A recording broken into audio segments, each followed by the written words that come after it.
Hey guys, how you doing? I just thought I'd do a little video. I've had a couple of people asking me this week about, how my body's going after so long doing jiu-jitsu and what does a normal training week kind of look like for me, supplements I take and stuff like that. So I thought I'd just talk about it a little bit. So I started in 97 and like my body was already pretty broken from a lifetime of abuse and a lot of different sports, especially, excuse me.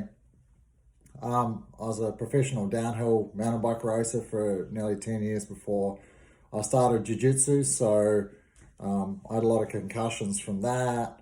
Not so many broken bones and things like that, but like a lot of impacts with trees, a lot of impacts with rocks and big falls and high speed falls and things like that. So I started jiu-jitsu at the age of 27 with a pretty broken body, and I remember starting with a smashed up left knee, and so I developed a left-sided guard, which is like right side up, which Hoyler said was kind of unusual. It was like a left-handed person playing guard, and that's always become my favorite side. Excuse me. So, I started with a pretty busted up body. I'd broken my ankles maybe 14, 15 times, something like that. Spent half my life with my ankles in cast. I'd done my knees a bunch of times, had some pretty serious head impacts and neck injuries. Nothing on my shoulders because I could roll really well from all my judo and aikido and things like that. Busted up fingers from, impacting rocks and trees and stuff like that. So I started with a pretty wrecked body. Yeah, I started doing pretty hard training when I was before I was even 10, I was training super hard. And that was just kind of the cost of what it was that I was trying to achieve. So I started at 98 kilos, 97 kilos, really muscular, maybe like 7% body fat. I had a resting heart rate of about 28 to 30. I was extremely fit because I'd come off nearly 10 years of full-time professional training. And so initially I overtrained badly with doing a lot of forearm stuff because, I was a little obsessed, as you can imagine. So I did a lot of forearm grip training, a lot of chin-ups and stuff like that, and pretty quickly blew out the tendons in my forearm flexors and tricep tendons. So I developed a very good cupping game very early on. And I still do that a lot because it means that I don't have to rely on grips. Yeah, so whether I'm doing gi or no gi, very little changes for me in terms of what I do. So that's a plus, and that's kind of flowed on to my students who do quite well in no-gi comps, despite the fact we don't do any no-gi training at all. Maybe over summer, if it's really hot, they might throw their shorts and rashi on, but the rest of the time, we only train in a gi. So my training was, I was able to train full-time, but I was obsessed with jiu-jitsu, so it was I'd start at 10 in the morning, I'd finish at 9:30 at night. Maybe 2 half-hour breaks during the day, but pretty much just training solid all day. Probably have a nap maybe for half an hour in the middle of the day, usually at the gym. I'd take a whole bunch of gis with me and, just live at the gym all day pretty much. And that was kind of normal. Some days I'd have off, but I'd go bike riding or something like that. But I had a pretty tailored full-time schedule from day one. I think it's the milk with my breakfast that I have in the morning that makes me kind of phlegmy in the morning, so apologies for that. So I was training pretty much full-time the first couple of years, so was very successful. Moved to Australia and had to work full-time, and I was doing security work, so working all night till 4 or 5 in the morning, sleeping till lunchtime, train a lunchtime class, have a nap, do some weights, have a nap, go back to work, rinse and repeat for years, until I had my own gym and I had the time to train full time and then it was great. Then I could like do my own training first thing in the morning, look after the guys during the day, roll at lunchtime, probably roll again at night. So I'm training like 3 times a day plus classes. And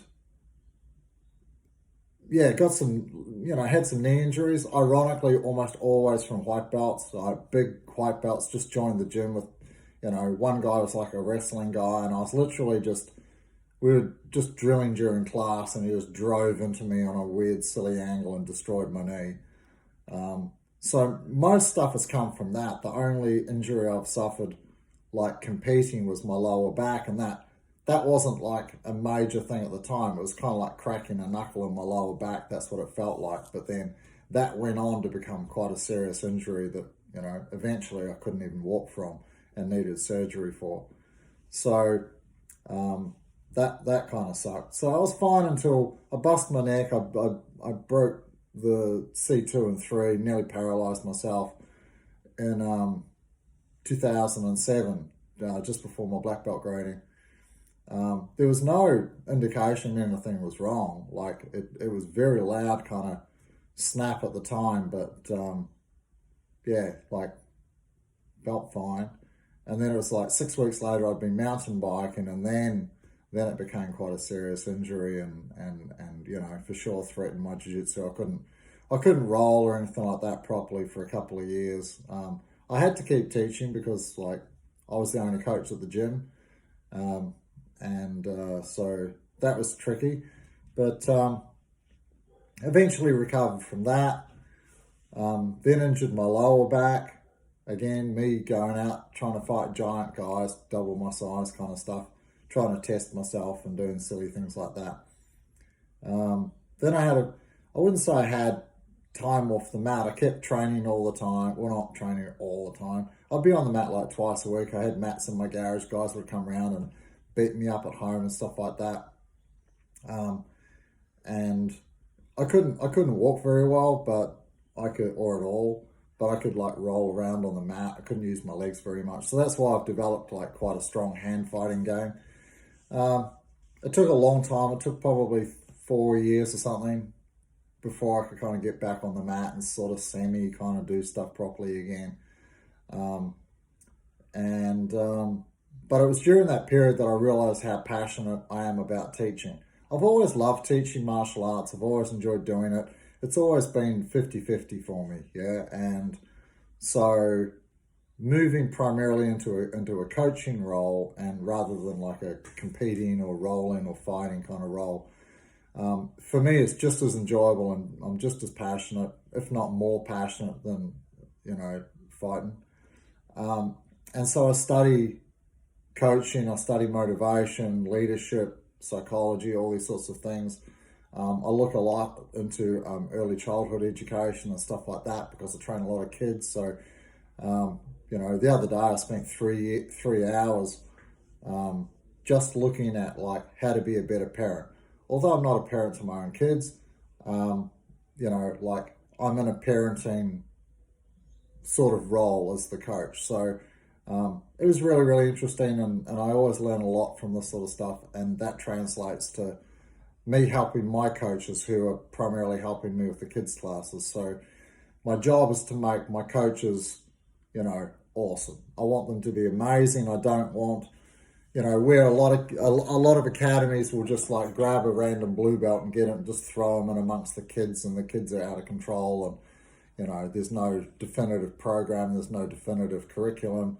The coaches haven't been specifically coached on how to become a coach. They're just like, they've got a blue belt, so like, just go teach them, we don't care.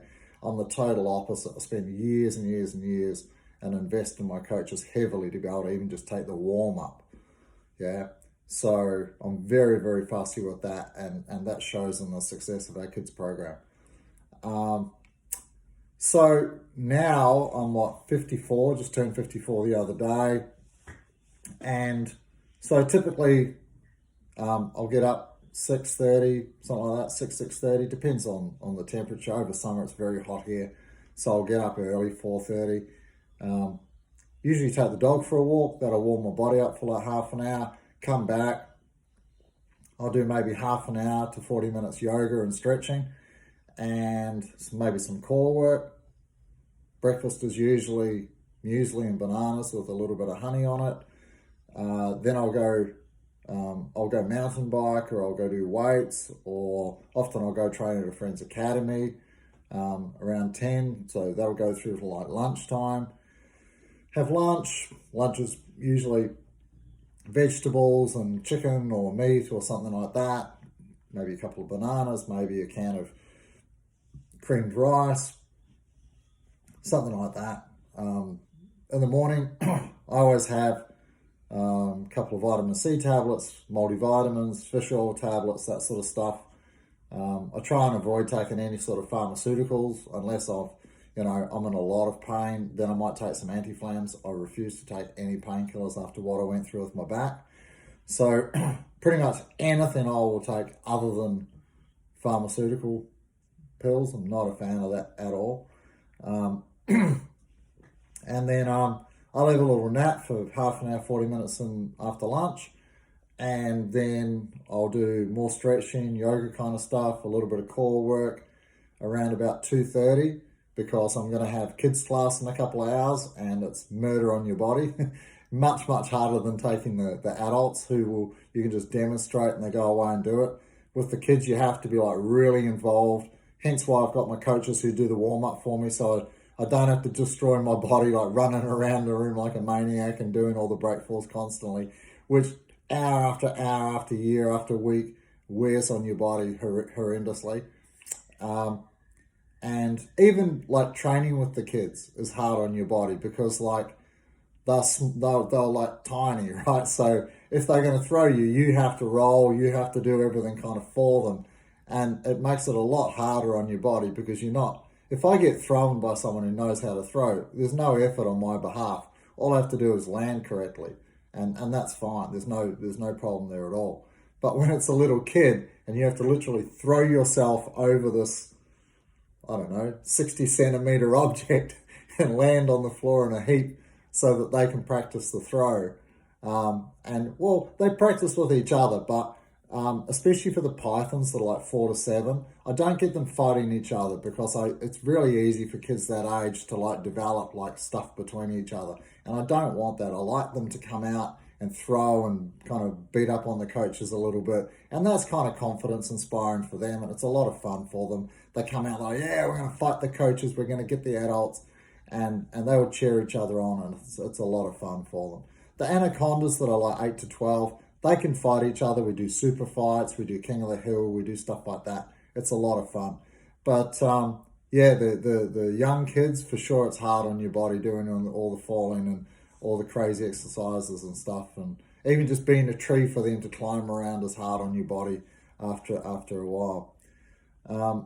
So my weight training, I do my whole body once a week, sometimes twice, but I've got quite a volume of training that I do. So once a week is usually enough. I do it on a Monday. Sunday's usually a semi-rest day for me. So I'm physically most rested on a Monday morning. So that's when I choose to do my weights. Just, one thing for each body part kind of thing. Push, pull, lift, squat, twist, that kind of stuff. Probably takes me an hour and a half to go through.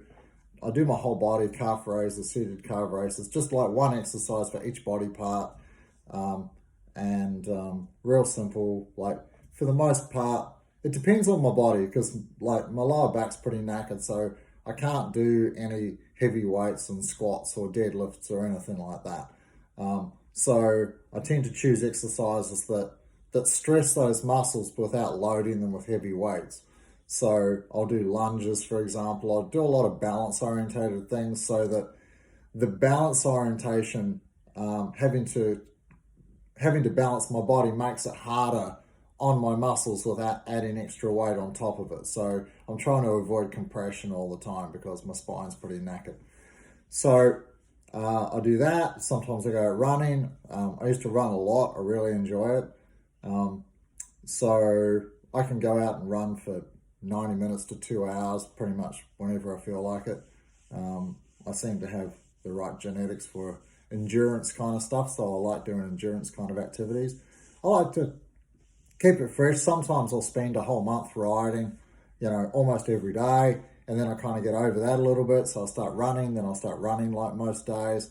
And then I'll have times where, so I vary my aerobic component quite a bit, mostly to try and avoid overuse and stuff like that. And boredom. I've been training for a long time, and I've maintained pretty much the same body fat most of my life.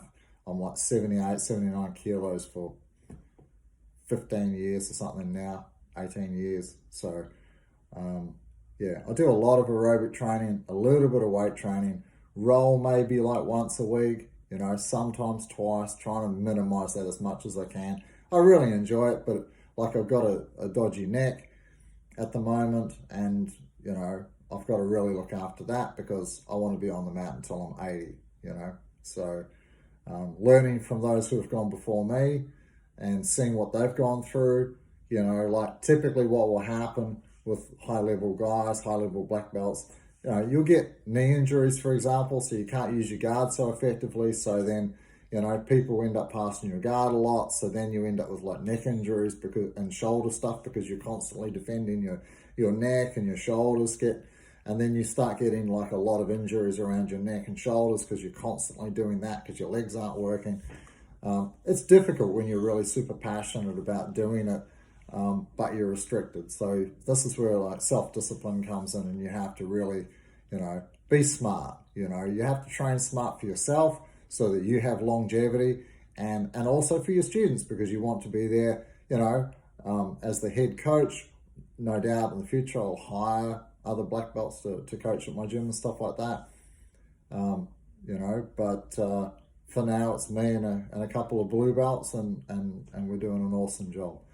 What else? So the way I approach training, and I talk to a lot of my students about longevity, and so I talk about the like Jiu Jitsu triangle. So if you imagine a triangle between strength and fitness and flexibility, and you kind of want an equilateral, right? So Jiu Jitsu kind of lives right in the center of that, where you don't need to be excessively flexible at the expense of being strong, at the expense of being fit. So you need to keep it equal, right? So if you're like hyper flexible naturally, then I would start to like spend a little bit more time either doing fitness work or strength work to try and even up that triangle.